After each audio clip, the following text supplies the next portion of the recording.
هذا السائل يقول طياق انديلا نشطت الدعوة إلى الصوفية في هذه الأيام ወደ ሱፊያ መጣራት ተበራክቷል። قسم الصوفية إلى صوفية محمودة وصوفية مذمومة አንዳንድ ዱዓት ሰብዮችም ሱፊያን የሚወደስና የሚወገዝ ብለው በሁለት ከመክፈል ደርሰዋል። فهل هذا التقسيم صحيح؟ ይህ መክፈል ትክክል ነው? تقسيم باطل. ይህ መክፈል ውድቅ ነው።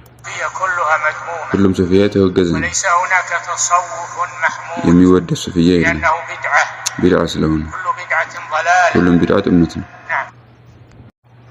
هذا السائل يقول طياق انديلا نشطت الدعوة إلى الصوفية في هذه الأيام ወደ ሱፊያ መጣራት ተበራክቷል። قسم الصوفية إلى صوفية محمودة وصوفية مذمومة አንዳንድ ዱዓት ሰብዮችም ሱፊያን የሚወደስና የሚወገዝ ብለው በሁለት ከመክፈል ደርሰዋል። فهل هذا التقسيم صحيح؟ ይህ መክፈል ትክክል ነው? تقسيم باطل. ይህ መክፈል ውድቅ ነው። كلها مذمومة. ሁሉም ሱፊያ የተወገዘ ነው። وليس هناك تصوف محمود. የሚወደስ ሱፊያ የለም። لأنه بدعة. ቢድዓ ስለሆነ كل بدعة ضلالة. ሁሉም ቢድዓ ጥመት ነው።